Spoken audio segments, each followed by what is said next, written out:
जी, हेमंत जी आपके पास आता हूँ। हालात ज़मीन पर तो ख़राब हैं ही, इसमें कोई शक वाली बात नहीं है। मैं जिनसे भी बात करता हूँ, जहाँ भी जाता हूँ, लोगों से पूछता हूँ, तो एक प्रश्न तो बनता है। तो लोग कहते हैं कुछ ज़्यादा हो रहा है, ये नहीं होना चाहिए। लोगों को अमन पसंद है, लोगों को पैनिक पसंद नहीं है, लोगों को बहुत ज़्यादा बदलाव पसंद नहीं आते हैं। पर यहाँ पर कुछ ऐसे बदलाव लाए जा रहे हैं जिनकी ज़रूरत नहीं है। बदलाव वो होने चाहिए जिनकी ज़रूरत हो। या तो आप गरीबों की बदहाली में बदलाव लेके आएँ, बेरोज़गारी के फिगर्स कम हो जाएँ, कुछ ना कुछ ऐसा हो जहाँ असमानता कम हो जाए। वो तो कुछ होता नहीं, लेकिन कुछ ऐसे मुद्दे जो डेड मुद्दे होते हैं, जाए जिनको हम सेटल्ड मुद्दे कहते हैं, जिनके ऊपर कभी कोई डिबेट नहीं होती, जरूरत भी नहीं होती है।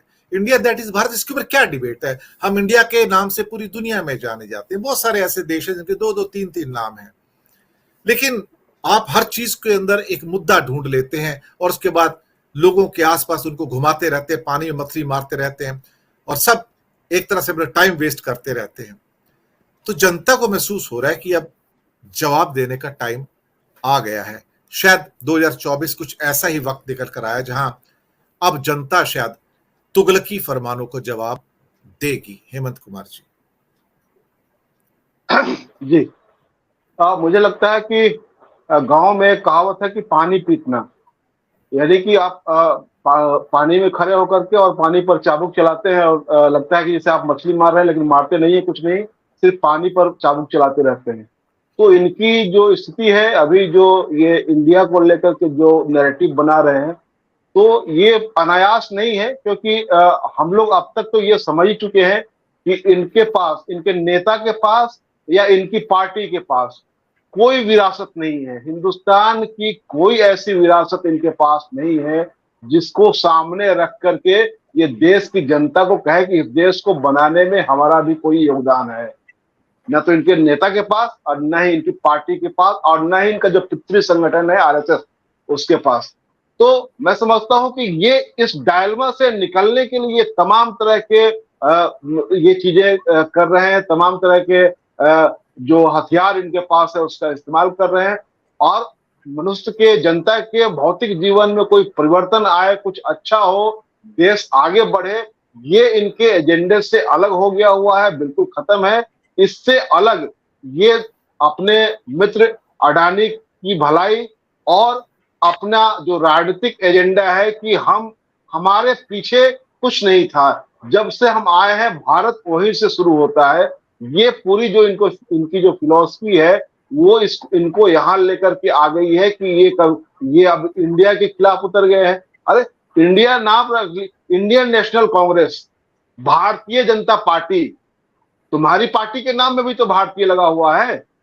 Indian national Congress, communist party of India, क्या क्या कहां नहीं है, भारत और इंडिया कहां नहीं है, किसमें नहीं है। तो आप इसके पीछे पड़ गए और इसको पूरा आप एक नैरेटिव बना दिए। पूरी ट्रोल आर्मी जो है लगी हुई है पीछे में कि इंडिया और भारत के को सामने खड़ा करके लड़ाने के लिए वो कुछ न कुछ नया, कुछ खोज करके लाते हैं और चीजों को सामने रख करके लोग, जैसे मुर्गा लड़ाना होता है उस तरह ये लड़ाई लगवा रहे हैं। तो कहने का मकसद ये है कि इनसे लड़ने के लिए अब जनता को ही सामने आना होगा। ये मुझे लग रहा है कि जो इंडिया अलायंस ने जो निर्णय लिया है कि अब हमको अलग अलग राज्यों में रैलियां करनी है, तो निश्चित रूप से इनको अब समय आ गया हुआ, बिना विलंब किए हुए अब इन लोगों को उतरना पड़ेगा, जनता के बीच में जाना पड़ेगा। इनको एक समानांतर नैरेटिव गढ़ने के लिए, जनता को सामने रोड पर उतारने के लिए, क्योंकि अब सामने में कुछ बचा हुआ नहीं है। अभी अखिल सर जो कह रहे थे, मैं दिल्ली में हूँ और जिस पंचशील बिहार के पास में, अभी मैंने देखा है कि वहां सामने में 3-4, एक बल्कि आसपास में कुल मिलाकर के 5 स्टोर मुझे नजर आ रहे हैं इसके, रिलायंस के। और वहां 1 किलो आलू का और 1 किलो प्याज का भी वो थैली उसके यहाँ है। आपको ठेले वाले से लेने की जरूरत नहीं है, 1 किलो भी अगर चाहिए तो उसकी भी थैली, बनी बनाई थैली, और उसमें टैग लगा हुआ रखा हुआ है।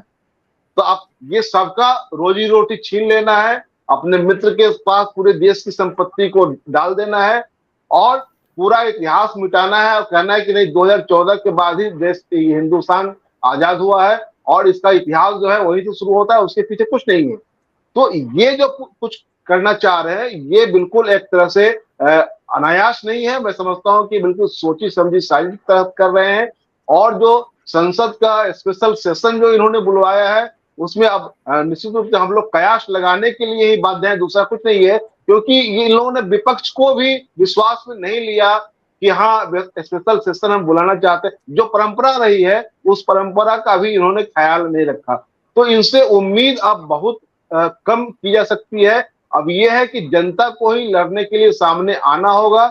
और जो इंडिया अलायंस के लोग हैं उनके सामने ये चुनौती है कि आप कैसे जनता के बीच में जाएंगे, कैसे लोगों को सड़क पर उतारेंगे।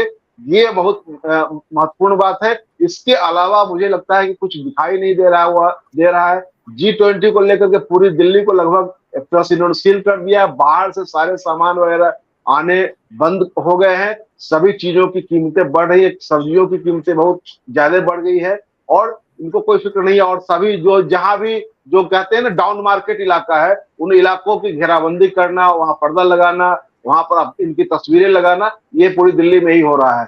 तो इनके लिए देश और देश की जनता इनके एजेंडे में नहीं है। इनके एजेंडे में खुद मोदी जी हैं और इनकी पार्टी है और इनका पितृ संगठन आरएसएस है, जिसके लिए ये काम कर रहे हैं। बाकी जनता और देश भाड़ में जाए, इनके लिए जनता और देश का कोई मायने मुझे नहीं लगता है कि अभी रह गया हुआ है। जी।